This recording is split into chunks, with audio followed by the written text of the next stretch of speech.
자, 여러분 안녕하세요. 콕콕정 교수 공인회계사 정성진 교수입니다. 자, 이번 시간에는 지난 시간에 이어서 전산회계 1급 시험 직전 총정리, 바로 실무 입력 문제를 공부해 보도록 하겠습니다. 자, 제가 몇 번 계속 말씀드리지만 이 내용은 제가 만든 콕콕정 교수 전산회계 1급 핵심 체크 앤드 빈출 120문제라는 요약 책자이고요. 이 책자는 제가 쓴 전산회계 1급 앞에 붙어 있는 책자인데요. 따로 만들어서 배포 중에 있으니까 이 영상 밑에 네이버 폼에 신청하는 양식에 간단하게 주소와 이름만 잘 적어주시면 제가 무료로 실무를 우편으로 집에 보내드리기도 하고요. 또 밑에 바로 보시면 이제 그 PDF 파일을 다운받아서 볼 수도 있으니까 요 책자를 받으신지 아니면 이 프린트한 그 PDF 유인물을 가지고 지금부터 진행하는 강의를 들으시기 바랍니다. 제가 이 강의 이전에 이론 부분도 두 개의 파일로 나누어서 유튜브에 업로드를 했고요. 자, 그리고 마지막에 이제 실무적 문제입니다. 자, 실무적 문제 첫 번째, 일반전표 입력이죠. 자, 일반전표 입력 보겠습니다. 총정리 첫 번째, 외상매출금의 회수입니다. 여러분 지금부터 공부하는 내용들은 지금 따로 공부하는 게 아니라 여러분들이 이미 전산회계 1급 공부를 다 하셨고 이제 일주일 정도 또는 3, 4일 뒤에 시험 보러 가는 공부 좀 한 학생이다 라는 전제로 설명을 드리기 때문에 세부적인 내용 설명드리는 게 아니라 빠르게 빈출로 나오는 문제들의 요지만 설명을 드릴 테니까 한번 쫙 머릿속에 있는 내용들을 맞춰보면서 스크린을 한번 해보시기 바랍니다. 첫 번째 외상매출금 회수이죠. 동아전자에 대한 외상매출금 1,500만 원에 대해서 다음 약속어음을 배서 양도받고 나머지 금액은 동전발행 당좌수표를 받았다. 지금 동아전자에 받을 게 얼마 있었던 겁니까? 1,500이 있었죠? 거래처 입력해야 되는 거죠? 자, 그런데 이 외상매출금은 뭐로 받은 겁니까? 보시는 것처럼 발행은 누가 한 거냐? 동아전자가 발행한 게 아닙니다. 잘 보시면 어디입니까? 평화산업이죠. 그래서 받을 어음이 생겼는데 보시는 것처럼 평화산업을 거래처로 입력을 해야 되는 거고요. 나머지는 당좌투표를 받았는데 당좌투표는 바로 쓸 수 있는 현금이니까 보시는 것처럼 현금 처리 500을 하는 거죠. 자, 다음 문제입니다.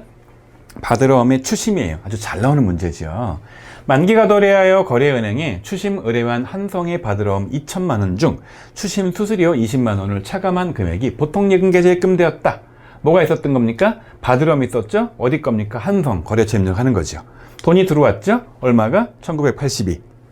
이 문제의 핵심은 덜 받은 수수료 20만 원은 뭐 하는 거다?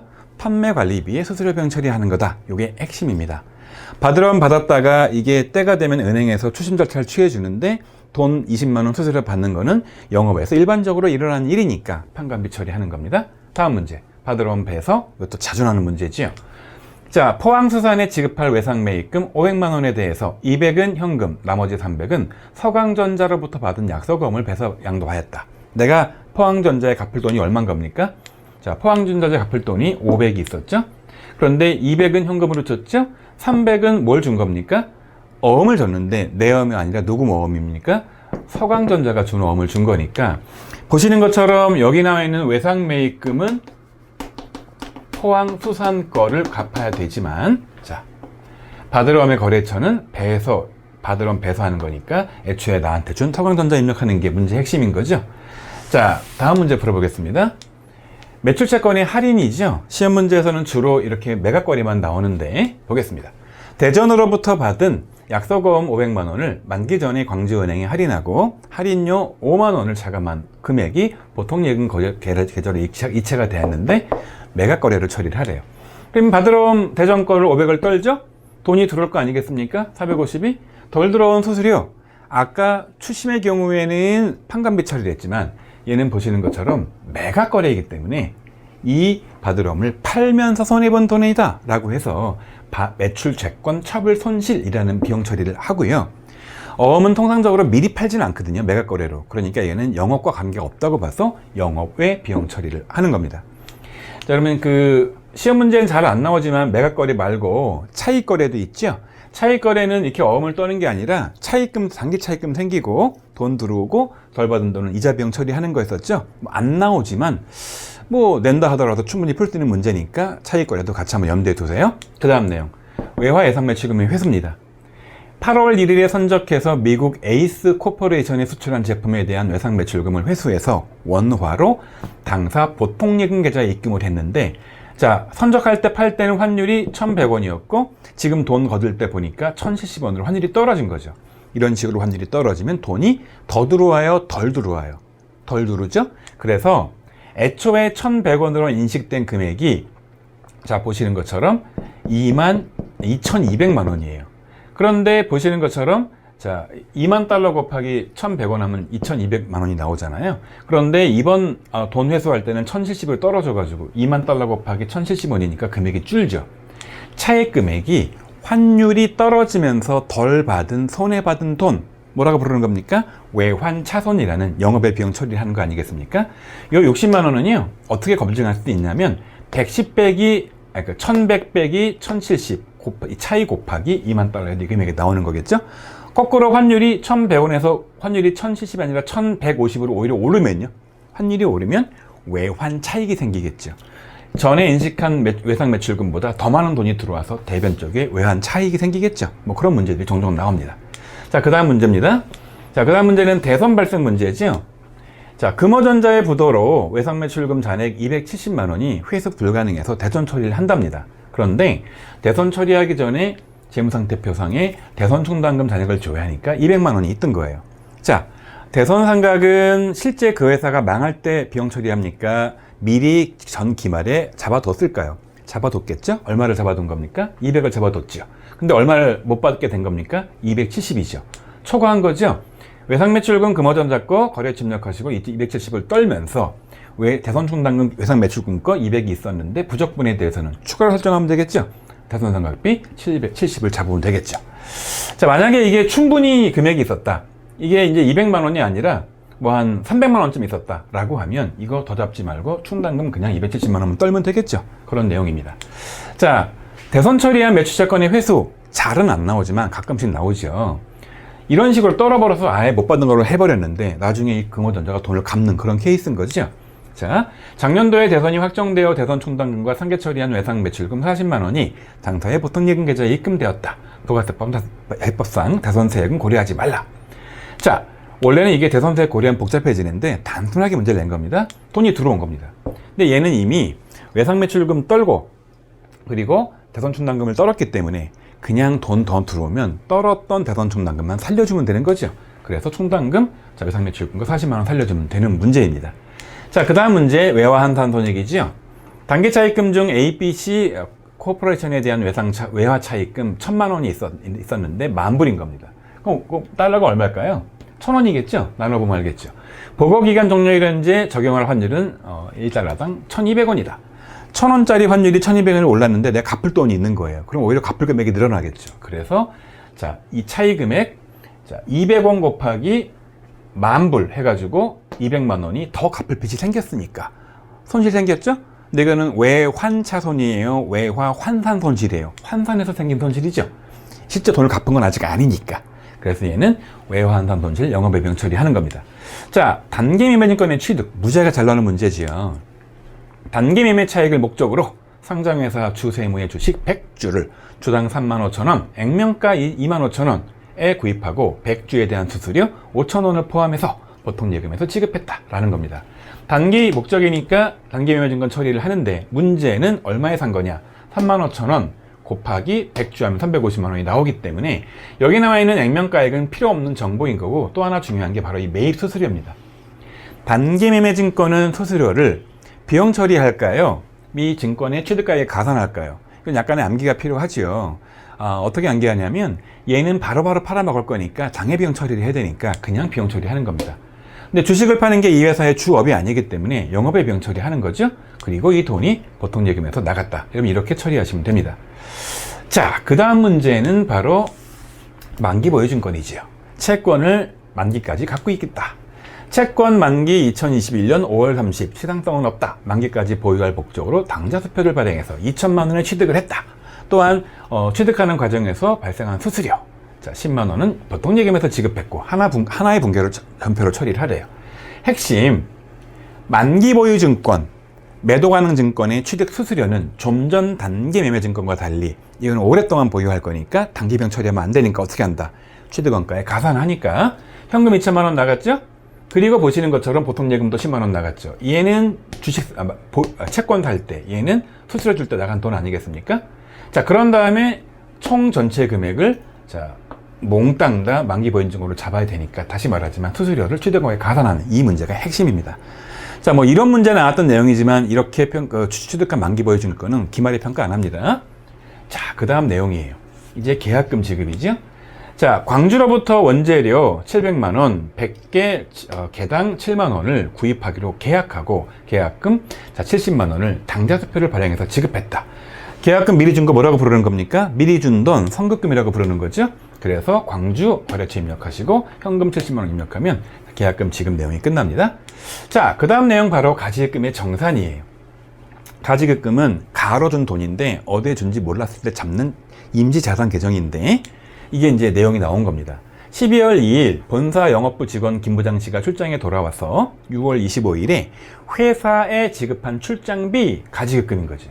이 가지급금이 잡혀 있는 겁니다. 그래서 이제 재무제표 조회해 보면 이 금액이 50만 원이 가지급금에 있어요. 근데 이게 실제 사용한 교통비랑 숙박비는 47만 5천 원이고 2만 5천 원이 남은 거죠. 남은 잔액은 현금으로 회수했대요. 그럼 임시자본 자산계정 가지급금을 없애야 되니까 대변으로 보내는 거죠. 50만 원을. 그리고 47만 5천 원은 교통비나 숙박비니까 여기에 맞는 계정 과목이 뭐가 되겠습니까? 여비교통비죠. 근데 본사란 말이죠. 그러니까 판관비 처리하는 겁니다. 나머지 돈 2만 5천 원은 현금으로 들어왔죠. 나머지 2만 5천 원은 현금으로 회수하였죠. 여러분, 그래서 이게 보통 예금이 아니고 현금이 되겠죠. 자, 그 다음 문제입니다. 이자 수령 시 선납세금의 납부. 회사가 은행에 예금하고 이자를 받게 되면 은행이 나한테 이자를 다 주지 않아요. 미리 세금을 뜯고 주겠죠. 원천징수. 미리 낸 세금 선납세금이겠죠. 국민은행의 이자 수익 중 원천징수세액 9,240원을 제외한 나머지 금액 5760원이 보통 예금으로 입금되었다. 합치면 얼마가 되겠습니까? 전체 합친 금액 6만 원이 이자 수익, 영업외 수익에 잡히는 거고요. 자, 돈은 5760원만 보통 예금에 들어왔고요. 나머지 9,240원은 미리 낸 세금, 선납세금 처리하면 되겠죠? 나중에 나오겠지만 이 선납세금은 실제 법인세 납부할 때 그때 상계 처리하고 없어지겠죠. 이런 내용입니다. 자, 이제 법인세 중간 예납이에요. 세금은 이자 받을 때만 내는 게 아니라 1월부터 6월, 통상 12월 말인 경우에 전반기 6개월치에 대해서 8월 달에 중간 예납을 하거든요. 자, 당해사업년도 법인세 중간 예납세액 110만 원을 현금으로 납부했다. 자산계장 처리하시오. 자, 이거 말 없어도 보시는 것처럼 현금 납부한 110만 원을 뭘 처리하는 거다? 미리 낸 세금, 선납세금 처리한다. 이렇게 이해하시면 돼요.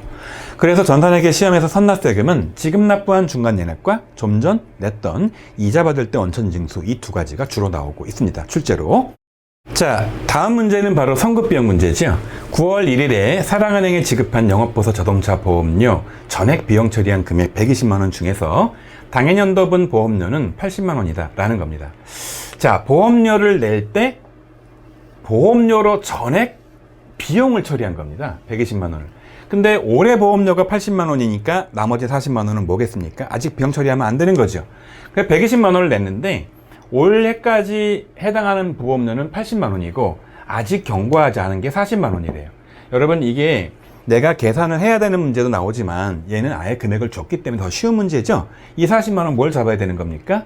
미리 낸 보험료, 미리 낸 비용이니까 얘를 선급비용 처리하면 되겠죠. 근데 더 많이 잡은 보험료라는 비용이 영업보서 쪽 판관비에 들어있었기 때문에 120만 원 비용 중에서 40만 원을 까내야 80만 원 비용 처리가 되겠죠. 대변 쪽에다 이렇게 경고하지 않은 비용을 차감 처리해주는 그런 내용이 되는 겁니다. 살짝 난도가 있는 문제인데요. 자주 나오진 않아요. 근데 어차피 이 문제가 여러분 나중에 전산세무 2급에서는 자주 나오기 때문에 공부하는 길에 확실히 공부해 두세요. 그렇게 어려운 내용은 아니니까. 자, 다음이 바로 미수수익이에요. 선수수익과 역시 좀 아까 선급비용 같은 거랑 약간 비슷한 내용으로 어떤 이연의 개념이잖아요. 미루는 거. 자, 다음은 우정은행에 예치한 정기예금에 대한 기간 경과분 이자를 인식하시오라는 겁니다. 자, 예금기간이 4월 1일부터 시작해서 다음 년도 3월까지 1년 동안 예금을 한 건데 1억을 예금한 거죠. 이자가 2%예요. 월할 계산하래요. 무슨 얘기냐? 지금 1억을 냈어요. 언제? 4월 1일 날. 근데 내년도 3월이 되면 1년 지나서 나한테 원금 1억에 대한 2%, 200만 원 이자를 주는 건데 지금 12월 말 기준으로는 나한테 이자를 안 준단 말이에요. 근데 회계는 발생주의이기 때문에 내가 이 12월 말 시점에 돈을 받지 못했지만 이 견고한 부분에 대한 이자 계산을 해보고 얘를 미리 이익을 인식하라는 거죠. 수익을 잡으라는 거죠. 그래서 이자 발생이 얼마인지 계산을 해봐야겠죠? 원금 1억이죠? 그런데 2%죠? 이게 1년치 12개월치인데 자 4월부터 12월까지는 9개월 지난 거죠? 따라서 계산해보면 이 금액이 150만 원이 올해분 이자인 거고 나머지 50만 원이 내년분 이자가 되는 거예요. 따라서 50만 원은 내년치, 150은 올해치. 근데 전부 다 200을 언제 받는 겁니까? 이때 받겠죠? 따라서 일단 올해 말 기준으로 어떤 분기하는 거냐?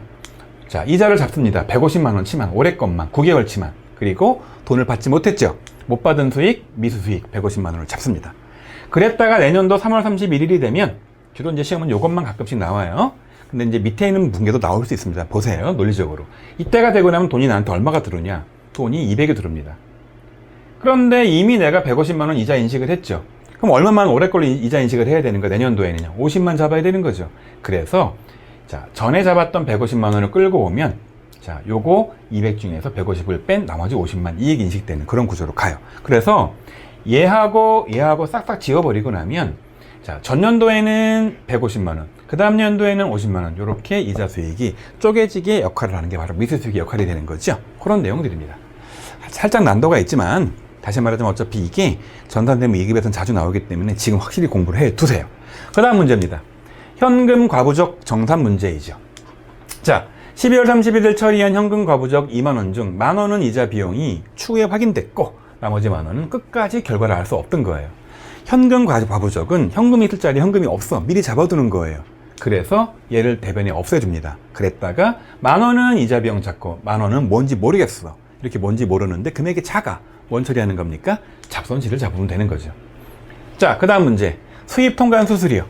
수입한 원재료에 대해서 관세 200만 원과 통관 수수료 30만 원을 현금으로 지급했대요. 총 얼마 지급한 겁니까? 230이에요. 이렇게 원재료 때문에 발생한 거래 부수 비용들은 별도 비용 처리합니까? 다 최대관가 원재료에 가산합니까? 가산하죠. 그래서 230만 원을 싹 다 원 처리하는 거다. 원재료라는 자산 처리하는 거다. 이런 내용입니다. 자, 그 다음 문제. 유형자산의 취득 문제입니다. 국공채 할인, 살짝 난도가 있는 문제죠. 근데 역시 여러분 이것도 전산대문 2급에 다시 나오기 때문에 미리 같이 공부를 확실히 해두는 게 좋아요. 자, 한국자동차로부터 업무용 승용차를 구입하는 과정에서 취득하는 공채 현금 20만 원 액면 금액에 구입했다. 차 사면 어차피 의무적으로 구입하게 해요. 이 채권을. 근데 이 공채 현재 가치가 16만 원이래. 여러분 얘를 사는 바람에 얼마를 미친 겁니까? 4만 원 미쳤죠. 이렇게 미친 비용은 미친 단기 비용 손실 처리하는 게 아니라 이게 자동차의 취득 때문에 발생을 했으니까 자동차 원가에 가산해라. 그런 뜻인 겁니다. 그리고 이 이제 채권을 보유하고 있을 거란 말이에요. 근데 채권은 원래 만기 보유 증권인데 얘는 만기까지 가져가겠답니까? 중간에 팔아먹을 단기 매매 증권이랍니까? 단기 매매 증권이라죠. 따라서 내가 돈은 20만 원 주고 샀지만 내가 갖고 있는 이 채권은 단기 매매 증권인데 얼마짜리예요? 16만 원짜리예요. 얼마 손해 본 거예요? 4만 원 손해 봤지만 이 4만 원을 단기 매매 증권 평가 손실 이렇게 하는 게 아니라 자동차의 원가에 집어넣어서 차량은 많고 처리해라. 이런 컨셉이에요. 자, 그 다음 문제. 유형자산의 취득, 자본화 차입이자입니다. 원래 건물 지을 때 돈 빌려서 건물을 지으면 그 이자는 그냥 비용 처리하는 게 맞아요. 그런데 일정 요건을 만족하면 자산화를 시키죠. 자, 4억 신축을 위한 신한은행 차입금의 이자 300만 원이 있는데 현금 지급했대요. 근데 얘는 자본화하기로 했대요. 이게 문제의 주거든요. 아직 완공하지 않았대요. 건물이 완공되지 않으면 건물을 짓고 있는 거 어떤 계산 과목을 쓰는 겁니까? 건설 중인 자산 이런 용어를 쓰는 거죠. 그래서 300만 원 잡고 현금 300 주는 이런 구조로 가요. 자, 다음 문제.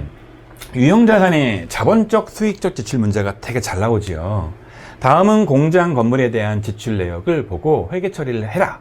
고정자산 등록은 생략하고 하나의 전표로 입력을 하고 대금은 당좌투표로 지급했다. 모두 그런 내용입니다.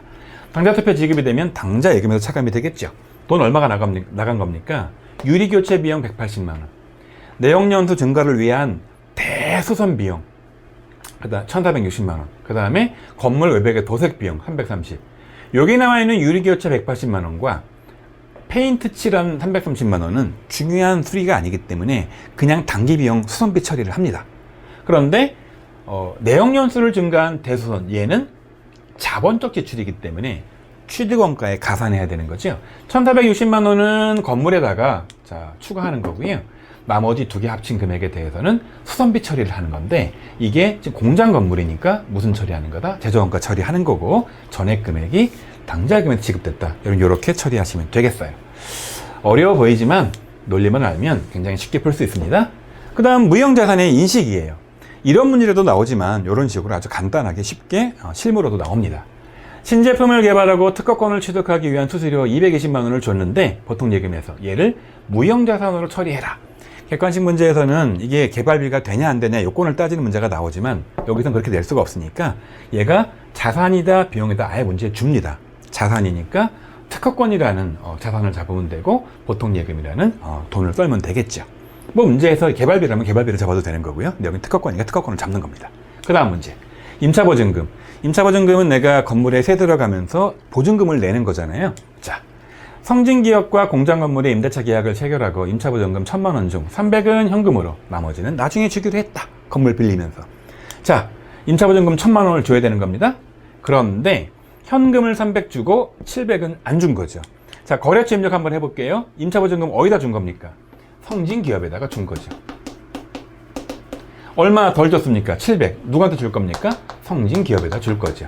거래처 입력을 하시고요. 상거래에 원재료나 상품이나 제품 같은 것들 관련해 가지고 줄 돈은 외상매입금, 어음 발행하고 외상이면 지급어음 처리하지만 이렇게 상거래 이외에서 못 준 돈들은 이렇게 미지급금 처리한다. 그 내용 중에 하나 아니겠습니까? 자, 이번 문제는 계약금 수령 문제죠. 자주 나오는 문제입니다. 용문의 제품 600만 원, 10개 개당 60만 원을 판매하고 하기로 계약을 하고 대금 중 15%를 당좌금 계좌로 송금받았다. 아직 물건 안 받았죠? 미리 받았죠? 이때 무슨 처리하는 겁니까? 미리 받은 돈, 선수금이랑 부채 처리를 하는 거고요. 600 곱하기 15%가 90만 원 나오고요. 돈이 보통 예금 입금된 거고 거래처 입력하면 되겠죠. 자, 그 다음 문제. 예수금 수령. 일반적으로 월급 줄 때 이제 종업원들이 낼 세금이나 건강보험료 같은 것들을 미리 원천 징수하고 나머지만 주잖아요. 미리 받을 수 예수금이죠. 영업부 직원 11월 급여를 당사의 보통예금 계좌에서 이체하였다. 총 얼마를 준 겁니까? 보시는 것처럼 1,000만 원을 월급을 줘야 되기 때문에 이런 식으로 1,000만 원 급여를 잡습니다. 제조부예요? 판관비예요? 자, 영업부니까 판관비 처리하면 되는데 돈은 얼마만 보통예금에서 준 겁니까? 950만 준 거죠. 50만 원 뭐겠습니까? 보시는 것처럼 종업원이 내야 될 세금들을 내가 대신 가지고 있다가 내가 대신 내주는 돈, 뭐라고 부르는 거죠? 예수금 50만 원 잡으면 되겠죠. 자, 그 다음 문제예요. 되게 잘 나오는 문제입니다. 자, 그 다음 문제는 바로 이 예수금을 바로 납부해 주는 거죠. 다음과 같이 8월달 국민연금 보험료를 보통예금으로 납부해왔다라는 겁니다. 보니까 국민연금 같은 것들은 반은 회사가 내고 반은 종업원이 내고 이렇게 반반 부담하는 거 아니에요.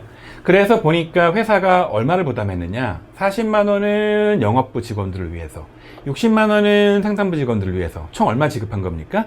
여기서 100만 원을 회사가 부담을 한 겁니다. 자, 100만 원. 그런데 이게 50%가 될 거니까 반은 누가 부담하는 겁니까? 종업원이 부담해야 되니까 이게 100만 원이 있는 거죠. 따라서 여러분 이 금액은 이미 이 월급 줄 때 회사가 원천징수해서 가지고 있겠죠, 예수금으로. 따라서 회사 부담분 국민연금 보험료는 세금 광고 처리하라 이렇게 주어져 있습니다. 혹시 이 문제가 이렇게 국민연금 보험료를 회사가 부담할 때 세금과 공과로 처리해라는 말이 없다 하더라도 희한하게 K랩은 건강보험료는 복리대비 처리하고요. 회사 부담분을, 국민연금은 세금과 공과 처리를 한다는 거 여러분 기억을 한번 해두세요. 그래서 40만 원 영업부 거, 60만 원 생산분 거를 대신 내주는데 총 200만 원을 내야 되는 거예요. 회사가 부담한 거, 종업원 부담한 거. 근데 그 중에 100만 원은 누가 부담한 겁니까? 종업원이 부담한 걸 갖고 있다가 대신 내주면 되는 거죠. 그런데 추가적인 100은 회사가 내야 되는 거죠. 이 100을 내야 되는데 40은 보시는 것처럼 영업부 판관비고 60은 제조부, 생산부 제조비니까 이런 식으로 추가 비용을 쪼개서 잡으면 되는 겁니다. 자, 혹시 이 내용 여러분 잘 모르시는 분이 있다면 공부를 잘못하신 거니까 얘는 반드시 알아야 되는 거예요. 꼭 다시 공부를 하셔야 돼요. 자, 그 다음 내용은 뭐냐면 번째, 유동성 장기부채의 계정 재분류예요. 결산 시점 12월 31일 기준으로 믿음은행으로부터 차입한 장기차입금 5천만 원이 다음 연도 6월 말자 만기가 도래했다. 회사는 그때 상환할 계획이다. 옛날에는 장기차입금인데 자꾸 시간이 지나서 지금 연말 보니까 6개월밖에 안 남았어. 유동성이잖아요. 빨리 갚아야 되는 거잖아요. 그래서 장기차입금 없애고 장기차입금 중에서 유동화가 돼가지고 1년 이내 갚을 빚이 된 부채를 뭐라고 부르는 거다? 유동성 장기부채로 바꾸는 문제가 되게 자주 나옵니다. 자, 가소금 정리예요. 가지입금의 반대죠. 12월 31일, 12월 19일자 가소금 300만 원 중 200만 원은 3번에 대한 제품 매출의 계약금이고 나머지는 3번의 외상 매출금 회수한 거로 확인되었다. 12월 19일에 돈이 300이 들어온 거예요. 근데 왜 들어온지 모르겠어. 그러니까 일단 그냥 가로 잡았던 돈, 가소금 부채를 잡았던 거죠. 임시 계정으로. 나중에 알고 보니까 이 300의 원인이 뭐냐? 자, 3번에서 받은 계약금. 여러분, 계약금은 선수금이잖아요. 200. 선수금 잡고 나머지는 3번이 나한테 갚을 외상 매출금을 갚은 거다라고 해서 원인이 밝혀진 거죠. 임시 계정 없애고 원인을 적어주면 되는 그런 문제입니다. 자, 그 다음 문제는 바로 퇴직연금 문제예요. DC랑 DB가 있지 않습니까? 이렇게 DC를 확정기여형이라고 부르죠. 여러분, 확정기여형 DC형의 핵심은 뭐냐면 이 계좌가 근로자 임직원 계좌입니까? 회사의 계좌입니까? 여러분은 이거는 임직원의 계좌이기 때문에 이 DC형 계좌에다가 퇴직연금을 입금을 해주면 이 직원이 퇴사를 하지 않았지만 지금 당장 퇴사한 것처럼 퇴직금을 준 걸로 인정이 되는 거잖아요. 아예 임직원 계좌에 돈을 넣어줬으니까. 문제 볼게요. 생산부 직원에 대한 확정기여형 DC형 퇴직연금에 가입하고 800만 원을 보통예금에서 지급했다. 근데 이 금액에는 이 연금 운영에 대한 수수료 50만 원이 포함됐다. 얼마가 나간 겁니까? 800이 보통예금에서 나갔죠? 근데 750만 원은 그 DC형 계좌로 넣어준 거고 50만 원은 수수료잖아요. 그래서 750만 원을 곧장 퇴직금 준 걸로 처리합니다. 다만 생산부 직원이니까 제조 처리를 하는 거죠. 다시 말하지만 DC형은 지금 근무 중이지만 그 사람 계좌에 돈을 넣어줬으니까 퇴사한 거나 마찬가지로 보고 퇴직금 준 거다라고 인식을 하는 겁니다. 다만 여기 나와 있는 이 50만 원은 수수료병 처리하는데 제조 직원이니까 제조 원가 처리를 하는 겁니다. 여러분, 그런데 확정급여형 퇴직연금은 이게 누구의 계좌입니까? 회사의 계좌죠. 회사의 계좌에다가 돈을 모으는 거죠. 왜? 나중에 퇴직금을 주려고. 그럼 퇴직금을 준 거예요? 안 준 거예요? 안 준 거죠. 따라서 영업관리직 사원에 대한 확정급여형 퇴직연금에 가입을 하고 8월분 퇴직금 980만 원을 당사 보통예금 계좌에 이체했다는 거죠. 보통예금에서 DB형 계좌로 넣어준 겁니다. DB형 계좌로 넣으면 이건 회사의 계좌예요. 용도가 뭐예요? 나중에 퇴직금 지급용이에요. 그래서 돈 나간 거를 새로운 예금을 잡는 겁니다. 새로운 예금인데 이 예금은 막 쓰는 예금이에요. 퇴직금을 주기 위한 그런 예금이에요. 그래서 이름이 뭔 겁니까? 퇴직금을 주기 위한 예금, 퇴직연금 운영자산이라는 처리를 하는 거고요. 여러분, 이건 나중에 확인해 보시면 아시겠지만 당장 줍니까? 나중에 줍니까? 퇴사는 나중에 하니까. 그래서 얘는 투자자산의 한 항목이다 라고 여러분 살짝 기억하고 있으시면 돼요. 굉장히 잘 나오는 문제죠? 자, 보겠습니다. 그 다음 문제. 임대보증금의 수령이에요. 임차보증금은 내가 빌릴 차, 세를 빌리면서 보증금을 준 거고요. 임대보증금은 내가 건물주가 건물을 빌려주고 월세 받는 걸 임대보증금이라고 불러요. 달마와 사무실 임대차 계약을 맺고 임대보증금 1,500만 원 중에서 500은 달마 발행 수표로 받고 나머지는 월말에 받기로 했다. 자, 지금 돈을 받아요. 보증금 받는 겁니다. 내 거예요? 나중에 돌려줘야 돼요? 나중에 돌려줘야 돼요. 이걸 뭐라고 부르는 겁니까? 임대보증금이라고 부르는 거고 거래처 달마를 적어주겠죠? 1,500을 줘야 되는 겁니다. 그런데 이 중에서 500은 현금 수표를 받았고요. 수표는 현금이니까 나머지는 못 받은 돈이야. 여러분, 이렇게 상거래, 물건을 팔고 상품 제품을 팔고 못 받은 돈은 외상매출금, 어원받고 못 받으면 받으러 오겠지만 이런 상거래가 아닌 거에서 못 받은 돈들은 다 뭐 처리하는 겁니까? 미수금 처리하는 거죠. 거래처 달마 입력하는 겁니다. 자, 퇴직금 지급이에요. 자, 생산 직원 장현정 씨의 퇴직으로 퇴직금 1,200만 원 중 소득세 및 지방소득세로 132만 원을 원천 징수하고 차인지 금액, 나머지 금액을 보통예금 계좌에서 이체하였다. 퇴직 직전 퇴직금을 지급하기 위한 충당부채는 2천만 원이 있다.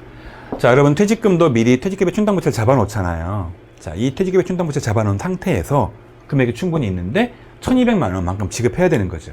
따라서 보통 예금을 다 주는 게 아니라 자, 여기 나와 있는 131을 빼고 나머지만 지급을 하고 나머지 돈들은 자, 아까 공부했던 건강보험료나 국민연금 절반 거를 미리 원천 징수하고 세금 원천 징수하는 것처럼 예세금 처리하고 자, 갖고 있던 퇴직급여 충당 부채를 다 떨어주면 되는 거죠. 대손 충당금하고 비슷한 개념이에요. 근데 만약에 금액이 이게 1200이 안 된다. 1000만 원밖에 없었다. 1000밖에 못 던다. 그럼 여기에 200은 단기에 퇴직급여 비용 처리하면 되는, 단기에 퇴직급여 비용 처리하면 되는 그런 구조로 갑니다. 물론 시험 문제에서는 퇴충 잔액이 충분한 문제가 대부분 나오고 있어요. 자, 그 다음 문제 볼게요. 유상증자예요. 자본적으로 넘어왔습니다. 자, 잘 나오는 문제죠. 새로운 주식 1000주를 액면금액 5,000원인데 주당 10,000원에 발행한 겁니다. 5,000원짜리를 10,000원이니까 할증 발행된 거죠. 추가 발행했으며 발행대금은 보통예금 통장으로 입금되었다. 신주와 관련된 비용, 자, 발행 수수료가 100만 원이 들었는데 얘는 몽땅다 당좌수표를 발행해서 지급했다. 당좌예금 금액이 떨어지겠죠? 하나의 전표로 처리하래요. 기본적으로 뭘 알아야 되느냐? 먼저 액면금액을 알아야 돼요. 주식 발행을 만주했는데 주당 10,000원짜리 발행금액부터 먼저 볼게요. 만주 발행했는데 주당 10,000원에 발행했죠? 돈이 얼마가 들어옵니까? 1억이 들어오죠. 근데 얘는 액면이 얼마짜리예요? 그래서 이 금액이 1억이 들어온 겁니다. 그런데 그런데 자본금을 잡아야 되는 건데 자본금을 잡기 위해서는 자, 액면금액 계산을 해야 돼요. 만주였는데 얘는 5,000원이죠. 여러분 자본금은 무조건 액면금액만 잡게 돼 있잖아요. 따라서 돈은 1억을 받았지만 5천만 원만 자본금을 잡는 거고요. 이 차이가 얼마입니까? 5천만 원이죠. 5천만 원이 어디로 가는 겁니까? 주식을 더 비싸게 발행했다라고 해서 자, 주식 발행 초과금이란 개정 과목을 써야 되는 겁니다. 그런데 문제는 얘는 주식 발행 비용을 차감한 다음에 써야 되기 때문에 5천만 원을 적으면 안 되고 100만 원 비용을 뺀 나머지 4,900만 원만 적게 돼 있고요. 그리고 이 발행 비용은 현금으로 줬으니까 100만 원 우측으로 가는 그런 대변으로 가는 그런 구조가 되는 거죠. 혹시 이 문제에서 여기에 단서 조항에서 만약에 할인 발행 차금이 있었다. 그러니까 과거에 주식을 더 싸게 발행했던 게 있었죠. 이 금액이 있다면 이것도 차변으로 떨어주고 없애고 남은 금액을 여기 적게 되어 있는 그런 문제가 가끔씩 나오기도 해요. 자, 그런 내용입니다. 자, 그 다음 문제는 바로 현물 출자죠. 좀 전에 문제는 돈을 입금해서 주식을 발행받는 건데 현물 출자는 토지나 건물 같은 것들을 돈 대신 내는 거죠. 공장 신축용 토지를 취득했는데 취득 대가로 당사의 주식 100주, 자, 액면금액 5,000원짜리를 신규 발행해서 교부한 겁니다. 이 토지의 공정가치 시가가 100만 원이래요. 여기서 핵심은요, 이 건물을 얼마짜리로 우리 장부에 인식을 해야 될까요? 자, 공정가치죠. 따라서 토지를 100만 원짜리로 잡아야 돼요. 그런데 주식은 얼마가 발행됐느냐? 액면금액이 자본금이니까 5,000 곱하기 100주 하면은요, 보시는 것처럼 자본금은 50만 원만 잡히니까 나머지 50만 원은 뭐겠습니까? 비싸게 발행한 거죠. 그래서 보시는 것처럼 주식 발행 초과금 처리를 한다. 이런 내용입니다. 요 100만 원을 알아야 나머지 계산이 되겠죠? 자, 요런 문제가 이런 문제로 나오지만 이런 식으로 실무로 나오기도 합니다. 자, 다음 문제는 보시는 것처럼 배당금의 지급 결의예요. 예전에는 배당금 지급하는 문제가 좀 어렵다 보니까 잘 안 나왔었는데 최근엔 자주 나오니까 여러분 꼭 아셔야 됩니다. 회사는 10월 1일 개최된 이사회에서 현금 배당 80만 원의 중간 배당을 결의하였다. 배당은 이제 중간 배당, 중간에 하는 배당이 있고요. 6개월 끝난 다음에 12개월 다 끝나고 나중에 하는 배당이 있거든요. 근데 얘는 중간 배당이에요. 근데 중간 배당이나 자, 나중에 연말 배당이나 똑같은 문제예요. 80만 원 주기로 했죠. 여기서 중요한 거. 얘는 배당금이란 별도 비용을 잡습니까? 주주가 벌어놓은 자기의 미처분 잉여금을 가져가는 겁니까? 자기의 미처분 잉여금을 대변 오른쪽 밑에 가져가는 거잖아요. 그래서 보시는 것처럼 일단 돈은 주지 않아요. 이 결의하고 보통 한 달 전후에 입금을 해주거든요. 그래서 입금 전까지는 이렇게 미지급 배당금이라는 유동 부채 인식을 합니다. 근데 아까 말한 것처럼 비용 처리하는 게 아니라 회사의 이익잉여금을 떨어주는 거기 때문에 여기다가 이익잉여금 잡으면 돼요. 근데 하나 암기할 거, 되게 희한하게요, K랩 프로그램에서는 미처분 이익잉여 같은 거 입력하면 안 되고요, 유사한 개념인 2월 이익잉여 개념 과목을 써야 됩니다. 왜 그걸 써야 되는지는 여러분 제가 번강의 때 설명을 드렸는데 좀 복잡하니까 그냥 간단하게 암기하세요. K랩 프로그램의 설계상 미처분 이익잉여금을 떨면 안 되고 그냥 이익잉여금 떨면 안 되고 반드시 2월 이익잉여금을 떨게 구조가 되어 있다. 살짝 암기를 하십니다. 그리고 당장 주지 않으니까 부채, 빚을 잡는 거죠. 자, 그랬다가 이제 나중에 배당금을 지급합니다. 나중에.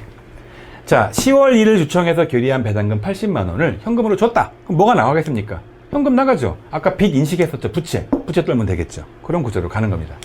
그 다음 문제 자기 주식의 처분이에요. 얘도 종종 나옵니다. 자기 주식이 뭐예요? 회사가 지 주식을 산 거 아니겠습니까? 회사가 보유 중인 자기 주식 모두를 1200만 원에 처분하고 매각 대금은 보통 예금으로 입금했다. 얼마가 입금된 겁니까? 1200이.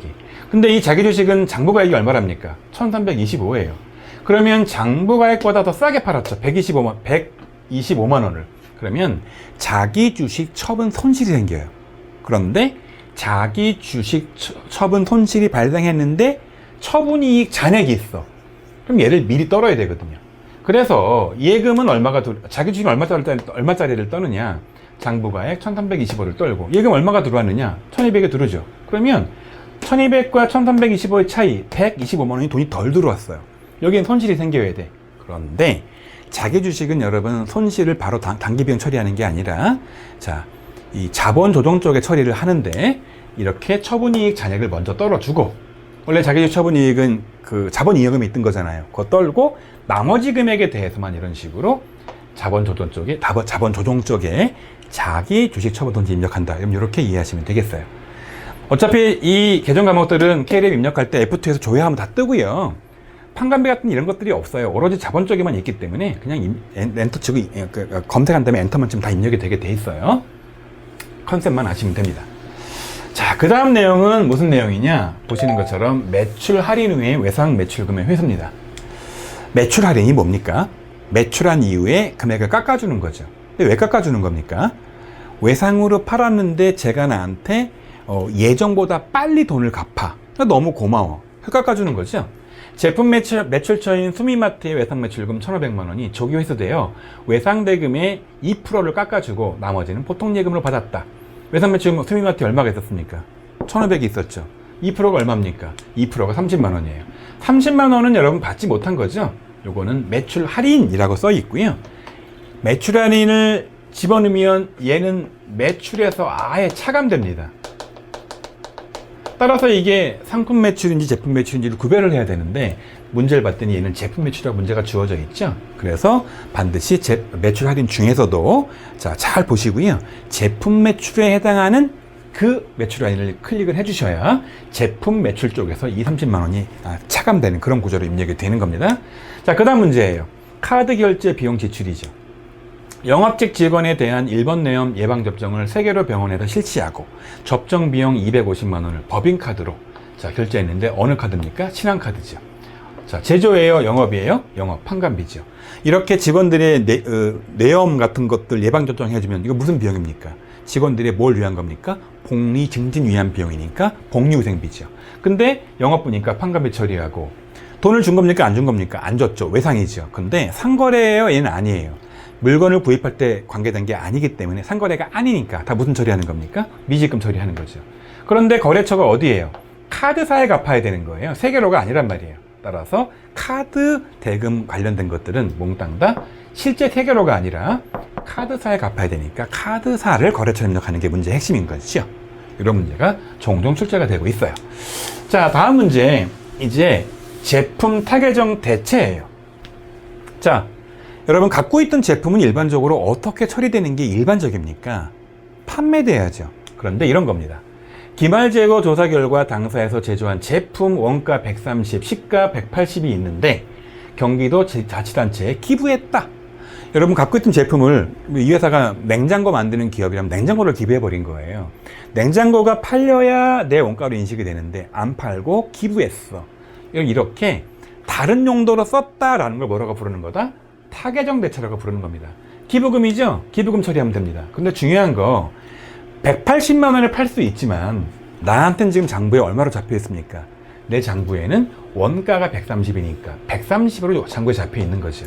그래서 제품 130을 떨어야 되니까 기부금도 얼마가 되는 겁니까? 내 원가 130이 되는 거죠. 그런데 중요한 거, 자, 이게 이런 식으로 많이 해두면 이게 제대로 매출원가 계산이 안 되기 때문에 K랩은 반드시 보시는 것처럼 적요 8번을 누르셔가지고 타계정으로 대책 손익계산서 반영분이라는 걸 반드시 입력을 하셔야 돼요. 여러분, 이게 K랩 입력할 때 유일한 적요를 입력하는 문제인 거죠. 자, 어떤 문제? 타계정 대체. 원재료가 대체되기도 하고요, 상품 대체가 되기도 하는데 일반적인 이 시험 문제는 제조업체다 보니까 제품을 대체하는 게 제일 많이 나옵니다. 다시 말하지만 해당하는 계정 과목 적어주고, 그리고 보시는 것처럼 적요 8번을 반드시 입력하는 게 문제의 핵심인 거죠. 자, 이렇게 해서 이제 그 빈출 문제 중에서 회계 관련 문제는 입력이 끝났고요. 일반 전표 문제 입력은 이제 곧 이어서 부가가치세가 소반되는 메인 매출 전표 입력으로 넘어가도록 할게요. 자, 일반 전표 입력에 이어서 계속해서 메인 매출 전표 입력을 한번 해보겠습니다. 자, 첫 번째 잘 나오는 유형 문제, 바로 전자 세금계산서를 발행하면서 제품을 매출하는 거죠. 부산 상사의 제품 공급가액 2천, 부가세 별도를 공급하면서, 자, 중요한 거, 전자 세금계산서를 발행하였다. 판매대금 중 부가가치세에 해당하는 금액은 자기합수표를 받았고 나머지 잔액은 동전 발행 약서거음을 받았다 라는 겁니다. 자, 여러분, 이 문제는 이 표에서 일단 매출이에요, 매입이에요? 일단 매출이죠? 근데 이렇게 세금계산서를 발행을 전자로 하든 종이로 하든 발행을 하면 이 중에서 뭘 고르는 겁니까? 자, 보시는 것처럼 11번 과세를 고르는 거죠. 따라서 11번 과세 입력하시고요, 공급가액 2천만 원 입력하시고 부가세 자동 입력이 되겠죠? 거래처 보상상사 입력을 하고, 자, 전자 세금계산서니까 1번 누르시고 분계 유형은 하나 3번 누르는 거죠. 이렇게 하고 나면 하단 쪽에 보시는 것처럼 제품 매출 2천과 부가세 예금 2천이 200이 당연히 잡히겠죠. 그런 다음에 돈을 어떻게 받았느냐, 보시는 것처럼 부가가치세 부분 요 200만 원은 자기합수표니까 현금 받은 거고요, 나머지 금액은 약서거음 3개월짜리니까 받으러 온 받은 거죠. 여러분, 그런데 이렇게 거래처 입력을 했기 때문에 자동적으로 K랩 프로그램이 이 받으럼에 대한 거래처 입력을 해주겠죠. 이렇게 하면 끝난 겁니다. 명심할 거, 어떤 형태가 됐든지 제품을 팔든지 기계를 팔든지 뭘 팔든지 간에 세금계산서를 발행한 매출은 항상 몇 번인 겁니까? 11번인 거죠. 다음 문제, 세금계산서 발행한 유형자산 처분입니다. 다음 거래 내역을 보고 적절한 회계 처리를 하라. 단 차량원방구 취득원가는 500이고 감가상각 누구액은 320이다. 그리고 당해년도 감가상각비는 생략한다 라는 겁니다. 자, 세금계산서를 보니까 지금 청송스포츠가 판 거고 계백전자가 산 거라서 청송스포츠 차원의 매출을 잡으라는 거 아니겠습니까? 보니까 공급가액이 100이고 세액이 110이니까 외상미수금 110, 외상대금 아니겠습니까? 100만 원의 기계를 팔기로 한 거고 추가 10만 원 더 받기로 한 거죠. 자, 보겠습니다. 전액 외상미수금입니다. 보시는 것처럼 이 안에 뭘 고르는 겁니까? 좀 전에 제품 매출 같은 것들이 아니라 하더라도 보시는 것처럼, 자, 이런 식의 세금계산서를 발행을 했다면, 더군다나 전자죠? 무조건 몇 번 잡는 겁니까? 11번을 잡는 거죠. 그래서 100만 원 입력하고 10만 원 자동 입력되고 거래처 계백전자 입력을 하고, 그리고 전자 1 누르고 분계 3번 누르면, 자, 자동적으로 요게 매출로 처리가 된단 말이에요. 즉 제품 매출로. 따라서 이 제품 매출을 지우고 대신 뭘 입력해 줘야 되는 겁니까? 자, 기계장치를 떨어줘야죠. 500짜리니까 500을. 그리고 감가상각 누계도 떨어줘야죠. 320만 원을. 그런 다음에, 자, 못 받은 돈이 얼마냐면 원래 100만 원에 팔기로 하고 10만 원 더 부가세를 걷어야 되니까 110만 원이 못 받은 돈인 겁니다. 여러분, 그런데 상거래 2회잖아요, 얘는요. 좀 아까 제품은 상거래지만 얘는 상거래 2회이기 때문에 외상매출금이 아니라 뭘 잡는 겁니까? 미수금 잡는 겁니다. 일반 전표 입력에서는 미수금의 거래처 입력을 해야 되지만 여기서 이렇게 입력을 해 놨기 때문에 K랩이 자동적으로 이 거래처 입력을 해주니까 그냥 두면 되는 겁니다. 자, 그런데 문제는 뭐냐면 이렇게 유형자산을 처분할 때 딱 장부가에 파는 게 아니라 더 받거나 덜 받는 금액이 생기니, 자, 처분가액은 100만 원에 처분한 겁니다. 주의할 거, 여기에는 VAT를 포함시키면 안 돼요. 왜냐면 VAT는 걷어가지고 대신 납부해야 되니까 내가 받을 돈은 요게 받을 돈인 거거든요. 그런데 지금 장부상에는 500만 원짜리가 320만 원만큼 상각을 했기 때문에 요게 잔액이 남은 게 180이 남은 거죠. 따라서 180이 남은 거를 100에 팔기로 했으니까 얼마를 미친 겁니까? 처분 손실 80만 원이 생겨야 되니까 이렇게 유형자산 처분 손실 80만 원이 생겨야 되는 겁니다. 여러분 절대로 조심하셔야 되는 거예요. 이렇게 부가가치세는 포함시키지 않고 원래 이 기계장 차량 운반구의 가격만 가지고 장부가랑 비교해서 처분 손익을 계산하는 겁니다. 자, 이런 문제도 잘 나오고요. 자, 그 다음 문제는 바로 내곡 수출이에요. 신용장, 구매 확인서나 내곡 신용장이란 말이 나오면 무조건 내곡 수출이고 되게 잘 나오는 유형인 거죠. 람보전자의 로컬 LC 내곡 신용장, 이 말을 보는 순간 우리나라에서 이루어지는 수출이에요. 제품 800만 원을 납품하고 영세율 생계산서를 발행한 거죠. 수출이고 영세지만 국내에서의 거래이기 때문에 생계산서를 발행해야 되는 거죠. 잘 보세요. 전자예요, 종이예요? 말이 없으니까 얘는 종이 생계산서겠죠. 대금중 50%는 외상이고 나머지는 어음이다. 자, 몇 번입니까 여기서? 보시는 것처럼 매출이니까 일단 왼쪽일 거고요. 거기서 국내에서의 수출인 경우에 내국신용장, 그 다음에 구매 확인서는 12번 영세겠죠. 자, 12번 영세 입력하시고요. 800만 원 입력하면 부가세가 입력이 안 돼요. 영세이니까. 거래처 입력 람보전자하고 이게 전자가 아니고 종이계산서니까 0번 입력하시고 분계산료 입력하시면 자동적으로 부가세 예수금이 없어요. 부가세가 없기 때문에 얘만 챙기겠죠? 돈 어떻게 받기로 한 겁니까? 반은 외상이고 반은 어음이니까 400만 원은 외상 매출금이고 자, 400만 원은 받으러음이 되겠죠? 상거래니까 미수금이 아니라 외상 매출금이 되는 겁니다. 다시 말하지만 이 거래처 입력만 가지고 이 매매추전표에서는 이 외상 매출금 우측에 받으러음 우측에 거래처 입력이 되기 때문에 별도 입력할 필요가 없습니다. 이렇게 하면 또 끝나죠. 여러분 계속 보시면 아시겠지만요. 매매추전표는 가장 중요한 게 유형을 고르는 게 제일 중요한 거 아니겠습니까? 잘 판단해 보세요. 계속 무증빙 매출이에요. 정하나 씨 개인에게 제품을 110만 원 부가세 포함을 현금 매출하고 간이 영수증을 발급한 거예요. 여러분 얘는 정규증빙이 아니란 말이에요. 그래서 가산세가 원래 붙어요. 근데 일반적으로 이 시험 문제에서는 가산세는 고려하지 않게 나오는 거죠. 자, 일단 여러분 매출이에요, 매입이에요? 매출이죠. 근데 이렇게 무증빙으로 팔면 저기 보이시는 것처럼 14번에 건별을 골라야 되는 거 아니겠습니까? 건별 입력하시고요. 공급가에 100만 원 입력하시고 부가세 10만 원 입력하시고 정하나 거래처 입력하시고 그럼 아예 전자 여부가 입력 못하게 돼 있죠. 얘는 무증빙이니까. 분계서 한번 입력하고 나면 이런 식으로 100만 원과 10만 원이 쪼개지고 돈을 어떻게 한 겁니까? 현금 매출했으니까 현금 110만 원이 들어왔겠죠. 이렇게 처리하시면 됩니다.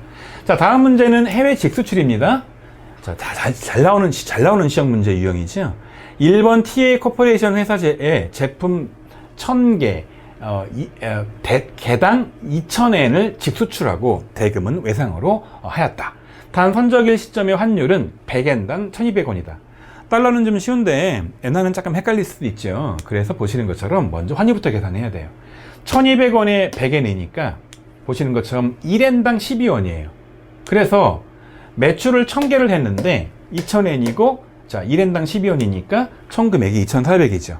여러분 이렇게 해외에 직수출을 하게 되면 여기서 뭘 고르는 겁니까? 16번 수출을 고르게 되는 거죠. 그래서 16번 수출을 누르고 2400 입력하면 부가세는 안 들어가. 왜? 영세율이니까. 그런데 거래처 정하나가 아니죠. 거래처는 TA 코퍼레이션이죠. 그리고 해외에 직수출하는 경우에는 생계산서를 아예 발행하지 않아요. 그러니까 해당 사항 없는 거죠. 분계 몇 번 누르는 겁니까? 3번 누르는 거죠. 그러면 부가세 예수금은 당연히 없어. 영세율이니까 제품 매출만 들어가고 얘 어떻게 한 겁니까? 외상이죠. 외상이니까 외상 매출금 입력하면 되는 겁니다. 이거 입력하지 않더라도요. 자동적으로 이거 입력하는 순간 얘도 입력되는 그런 구조로 가는 겁니다. 자, 다음 문제예요. 카드 매출입니다. 자, 미인의 제품을 200만 원 부가세 별도에 판매하고 신용카드, 우리 카드로 결제를 받았다. 고객이 와서 물건 줬는데 그 사람이 카드 긁고 가신 거예요. 자, 그러면 카드이면서 과세이잖아요. 자, 어디에 들어갑니까? 매출인데 카드이면서 과세이니까 줄이면 카가가 되는 거죠. 그래서 카가는 몇 번이겠습니까? 카가는 17번인 거죠. 17번 카가 입력하고 공급가 200, 부가세 20, 거래처 미인. 그러면 얘는 카드 결제니까 승계산 발행할 일이 없으니까 여기는 입력할 수가 없는 거고요. 분기 항상 몇 번입니까? 혼합 3번 입력하고 나면 자동적으로 200과 20이 쪼개지는 거죠. 근데 돈을 어떻게 한 겁니까? 못 받았죠? 카드를 긁혔으니 돈은 나중에 입금되겠죠. 뭐라고 부르는 겁니까? 외상매출금인데 중요한 거, 나한테 외상대금을 주는 게 미인이 줘요? 우리 카드가 줘요? 그냥 두면 미인이 입력돼요. 따라서 그 거래처 부분에 가서 미인을 없애고 뭘 입력하는 겁니까? 거래처 우리 카드를 입력하는 게 문제의 또 다른 핵심 중에 하나입니다. 자, 그 다음 문제예요. 그 다음 현금 영수증 매출이죠. 비사업자인 개인 정하나 씨에게 제품을 88만원 부가세 포함, 그러니까 80만원은 공급가액, 8만원 부가세가 되겠죠. 현금 매출하고 뭘 받은 겁니까? 현금 영수증을 받은 거죠. 현금 영수증을 받으면서 동시에 얘는 과세 물품이니까 현과가 되겠죠. 그래서 현과 매출에 있고, 현과 어디 있습니까? 현과는 22번에 있는 거죠. 그래서 22번 입력합니다. 80만원, 8만원 정하나 입력할 수 없게 되어 있는 거죠. 혼합 3번 누르면 이렇게 88만원 들어가는 거고, 88만원 뭘 받은 겁니까? 현금 받았으니까 88만원 입력하면 되겠죠. 아주 심플한 문제입니다. 자, 그 다음 문제는 바로 매출의 마지막 문제, 수정 매출 전표예요. 현필상에 공급했던 제품 A 중 일부가 품질에 문제가 있어서, 자, 공급가액 800, 부가세 80만원이 반품된 거죠. 그럼 매출이 줄어드는 거죠. 부가세도 줄겠죠. 여러분, 이런 것들을 수정 생계산서 발행이라고 그랬잖아요. 자, 그래서 대금은 외상매출금과 상계처리로 했는데, 수정 전에 이게 수정 전자 생계산서를 발행했다는 겁니다. 수정 계산서를 발행할 때 종이에요, 전자예요? 전자인 거죠. 여러분, 이럴 때 K랩에서는 해당하는 칸에다가 마이너스 입력을 한다 그랬죠. 그래서 보시는 것처럼 일단 매출을 한 다음에 반품되는 거니까 원래에다가 마이너스 입력해야 되는 거니까, 자, 세금 계산서가 수반된 거래는 매출에서 몽땅 다 뭐가 되는 겁니까? 11번 거래가 되는 거죠. 11번 과세 입력을 하시고요. 자, K랩은 어떻게 설계가 되어 있느냐, 이런 식으로 마이너스 금액 입력하게 되어 있는 거죠. 현필상에 입력하고, 전자니까 1 입력하고, 분계 3번 혼합을 입력하고 나면, 자, 희한하게 원래 분계는 이런 식으로 해당하는 거래에다가 마이너스를 넣지 않아요. 근데 얘는 K랩에서만 그런 겁니다. 여러분, 실제 이제 학교에서 회계 원리가 시험 볼 때 이렇게 입력하시면 안 돼요. 요거는 K랩 입력할 때만 이런 식으로 한다라고 이해를 하시고요. 매출 800을 까고요. 부가세 800을 까서 80을 까서 880을 까고 난 다음에, 이게 옛날에 외상매출금이었잖아요. 외상매출금도 880을 까는 그런 구조로 갑니다. 여기다 입력했기 때문에 K랩은 자동적으로 외상매출 거래처에 현필상에를 입력을 해주겠죠. 이렇게 하면 매출 쪽의 분계는 다 끝났어요. 자, 이제 매입 쪽으로 가겠습니다. 매입 쪽 가시면 전자 생계산서를 받으면서 원재료를 매입하는 빈출 문제입니다.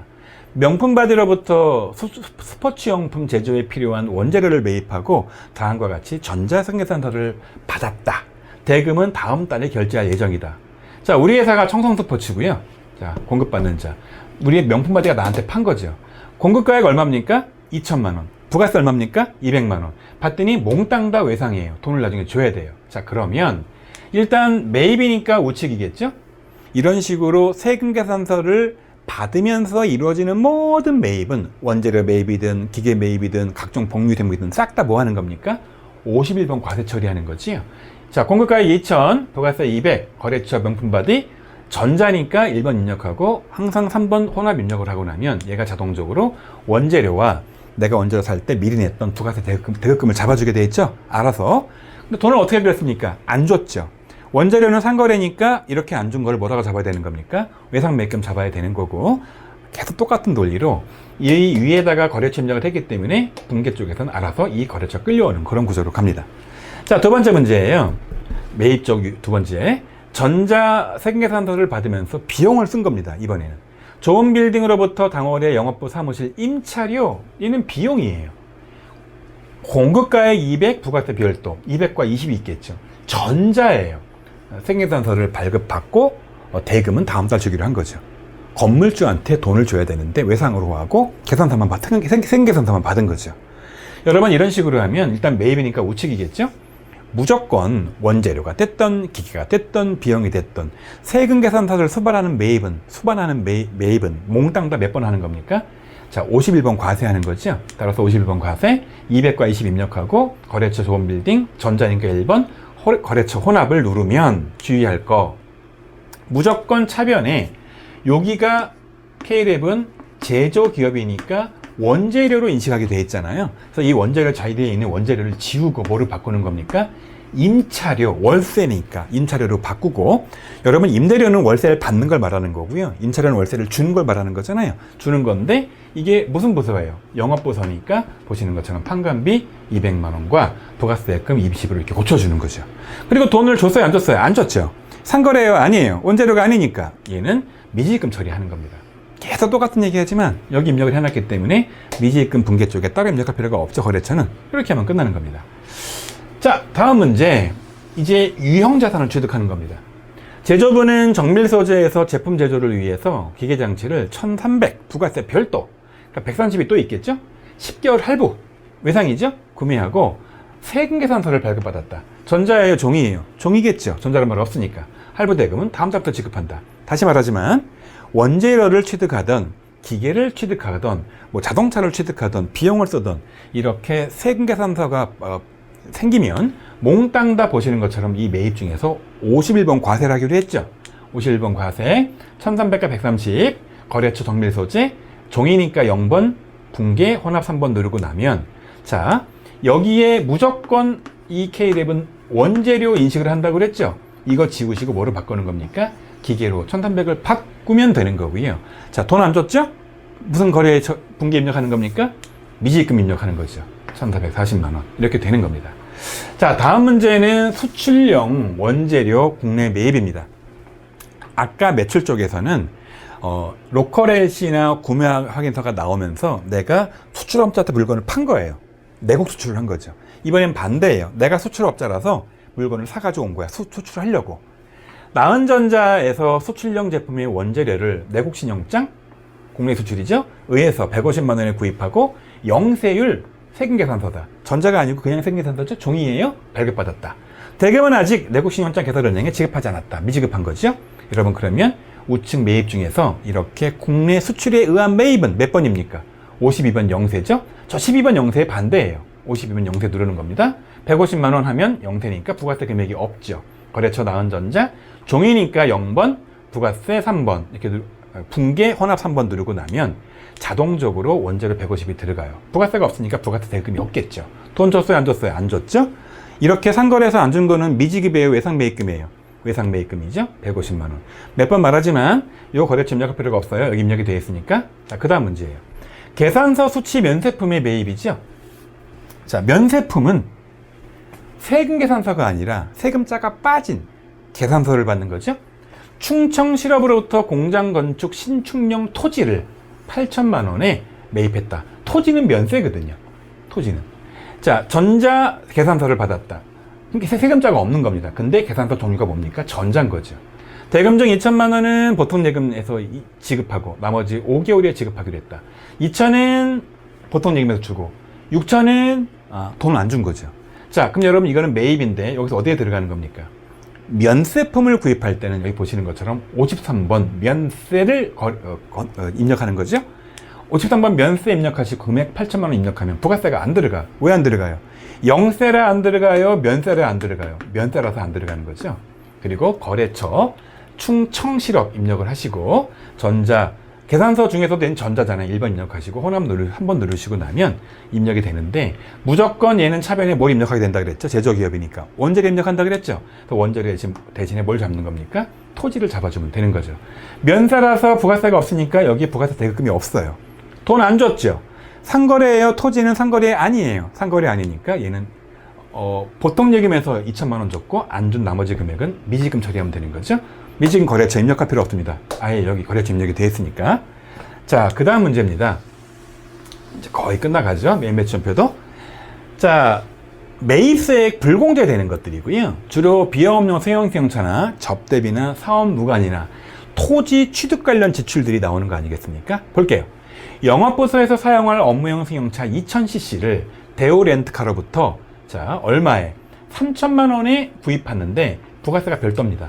자동차를 살 때는 3천만 원 주고 300을 더 줘서 3,300을 줘야 되는 거거든요. 전자 생계산서를 발급받은 거죠. 대금 중 2,500은 보통예금, 나머지는 이달 말에 지급하기로 안 준 거죠. 자, 아까 공부했던 것처럼 원래 원칙은 세금계산서를 받으면서 뭔가를 사면 무조건 여기서 몇 번을 고르기로 되어 있는 겁니까? 51번 과세를 고르기로 되어 있는데, 여러분 이렇게 비영업용 승용차는 공제 대상이에요? 불공제 대상이에요? 불공제 대상이기 때문에 자, 여기 나와 있는 것처럼 54번 불공을 눌러야 돼요. 여러분 점점 문제에서 여러분 이 문제는 53번 면세를 눌렀잖아요. 부가세가 없고. 얘는 애초부터 면세니까 53번을 누르는 거고요. 자, 지금 여러분 자동차는 애초부터 면세예요. 애초부터 얘는 원래 과세예요. 원래 과세지만 공제가 안 될 거기 때문에 53번이 아니라 54번 불공을 눌러야 되는 거죠. 불공제 줄임말. 54번 불공 누르고요. 금액 3,000과 300 입력하고요. 거래처 대우렌터가 입력하고요. 전자니까 1번 입력하고 혼합이니까 3번 입력하겠죠. 그러고 나면 얘는 무조건 원재료 인식을 하니까 얘를 차량 운반고로 바꿔주는 겁니다. 원재료가 딱 기존에 K랩 입력이 되어 있는 것을 지우고 차량 운반고로 바꾸는데, 아까 면세에서는 300이 없었으니까 300을 제외한 금액에 들어갔지만 지금은 자, 전체 금액 다, 다른 말로 이게 뭐가 되는 겁니까? 공급 대가 전체 다를 집어넣어야 돼요. 왜? 여러분이 300만 원은 안 주면 차 취득이 안 돼요. 들어간 비용이에요. 돈이에요. 그런데 얘를 돌려받을 수 없으니까 전체 금액 다를 이렇게 취득원가에 집어넣는 겁니다. 그런 다음에 돈을 줬는데 보통 예금에서 2,500을 줬고 나머지 금액은 안 준 거죠. 상거래 이외니까 미지금 자금은 되는 그런 구조입니다. 아주 잘 나오는 시험 문제인 거죠. 자, 그 다음 문제입니다. 수입부가세 납부 문제이죠. 자, 부품 제작에 필요한 원재료를 수입하고 인천 세관으로부터 수입 전자생계산서를 받았다. 수입의 경우에는 이제 세관장이 생계산서를 발행을 해줘요. 근데 얘도 전자네요. 부가가치세는 현금으로 지급했다. 돈 현금으로 낸 겁니다. 근데 희한하게 여러분, 수입부가가치 납부는요, 이게 생계산서예요. 그래서 매입자는 청송스포츠고, 자, 공급자는 인천세관이라고 되어 있잖아요. 원래 이 원재료가 얼마짜리입니까? 자, 2,200짜리죠. 10%가 부가세가 얼마예요? 220이죠. 세관장이 얼마를 걷어가는 겁니까? 220을 걷어가죠. 그래서 이런 경우에는 오른쪽에 매입이니까 이 중에서 뭘 입력하는 겁니까? 바로 55번에 수입을 입력하는 거죠. 자, 그래서 얘 분계를 끊으면 자, 차변에 부가세 대급금이 220만 원 나갑니다. 여러분 여기에는 오로지 VAT 금액만 집어넣는 거고요. 얘를 뭐로 지급한 겁니까? 현금으로 지급을 했죠. 그럼 주의하세요. 이 내용 중에서요, 실제 물품 가액, 다른 말로 공급 가액은 분계를 하지 않습니다. 그리고 오로지 뭐만 분계하는 거다? 여기서는 VAT 부분만 분계를 한다. 그럼 이렇게 이해를 하세요. 그냥 외우시고요. 이건 따로 이제 입력을 해야 되는 거고요. 시험 문제에서는 보시는 것처럼 이 부분만 묻는 걸로 시험 문제가 나오니까 55번에 수입 물어볼 때는 그때 부담한 부가가치세 부분만 요 인천세관에서 걷는 거기 때문에 다시 말씀드리지만 VAT 부분만 여기다 입력을 한다 라고 기억하시고 입력을 한번 하시기 바랍니다. 자, 그 다음 문제가 이제 과세 대상 카드 매입이지 않습니까? 해수전자로부터 영업부서에서 사용할 컴퓨터를 구입을 하고 대금 165만원 부가세 포함이니까 150에 15겠죠. 비치카드로 결제를 한 겁니다. 컴퓨터는 유형자산 계정으로 처리해라. 여러분 컴퓨터는 유형자산이 어떤 계정 과목을 쓰면 될까요? 비품 계정 과목을 쓰면 되겠죠? 근데 카드로 구매를 했는데 이게 과세 물품이거든요. 그래서 카과가 되는 거죠. 오른쪽에 보시면 카드로 과세니까 57번 카과가 되는 거죠. 57번 카과를 누릅니다. 150, 15, 거래처 해수전자. 이거는 생계산서가 아니지 않습니까? 신용카드 전표가 나오잖아요. 이 신용카드 전표가 적격 증빙이기 때문에 아예 얘는 해당 사항이 없는 거고 항상 거래는 혼합 3번 누르는 거죠. 그러면 얘는 항상 제조기업이니까 얘를 항상 뭐로 인식한다 그랬습니까? K랩은 얘를 원재료 인식하고 있으니까 얘를 지우고 뭐로 바꾸는 겁니까? 비품으로 바꿔서 입력을 해주고 돈은 어떻게 한 겁니까? 카드로 긁었으니까 돈이 바로 나가요? 나중에 결제해요? 나중에 결제하는 외상거래를 한 겁니다. 중요한 거, 그런데 그 외상거래 미지급 처리하는데 상거래가 아니니까 중요한 거는 돈을 나중에 해수전자에 지급을 합니까? BC카드에 지급을 합니까? 카드 대금은 BC카드에 지급을 하기 때문에 그냥 두면 회수전자가 끌려오니까 거기 가서 BC카드 쪽, 이 회수전자 쪽에 가서 미지금의 거래처를 결제하는 카드사로 바꾸는 게 이 문제의 또 다른 핵심입니다. 자, 이런 구조예요. 여러분 계속 보면 알겠지만요. 이 매입매수전표 입력은 일단 거래 유형을 고르면 절반은 끝난 거예요. 나머지 분개만 잘하면 되니까. 자, 과세 대상 현금 영수증의 매입이에요.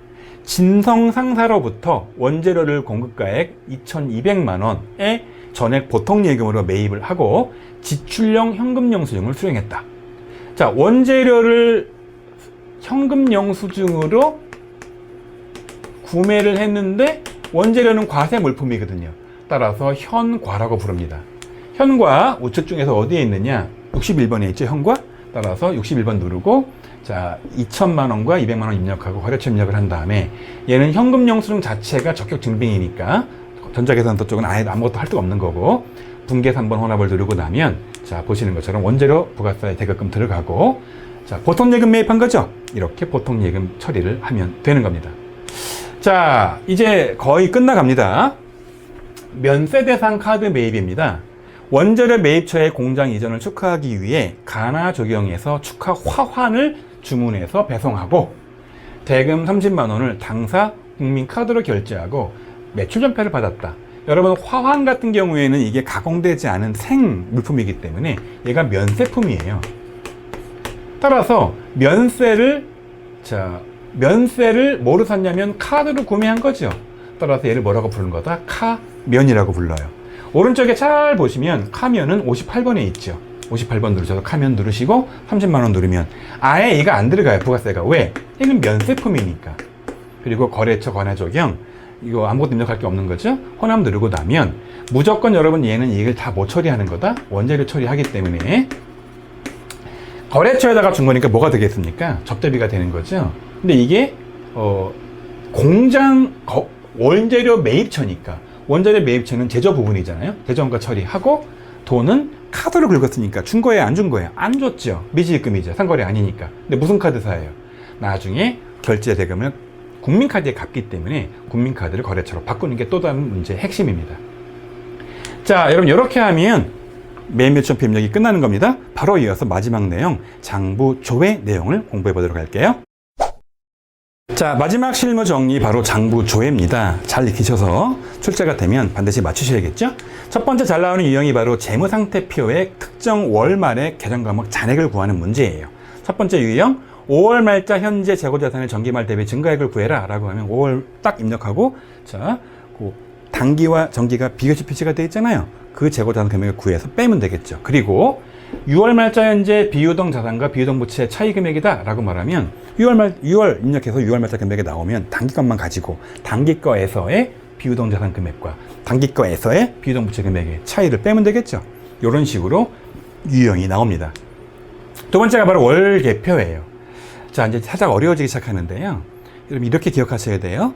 월계표, 일계표는 그 해당하는 월, 주로 월계표가 나옵니다. 월의 금액이에요. 그런데 월계표를 보시면 아시겠지만 T계정 비슷하게 돼가지고 합계자랑 친합표 비슷하게 생겨가지고요. 이게 차변대변 구분이 되어 있고요. 현금 거래와 현금 거래 아닌 게 구분이 되어 있어요. 그래서 어떤 계정 과목에 월 금액을 묻는데 현금으로 쓴 거, 현금이 아닌 거 이렇게 물어보면 몽땅 다 어디로 가는 겁니까? 월계표를 조회하는 거죠. 그래서 2월 중 현금으로 지급했다 이런 말이 나오면 얘는 무조건 월계표로 가는 겁니다. 판매관리비로 구분되는 그 복리후생비 가서, 자, 판매관리비를 가시고 복리후생비로 가신 다음에 거기서 현금성 거래, 현금성 거래 아닌 거를 잘 보고 그 칸을 찾아서 금액을 쓰시면 돼요.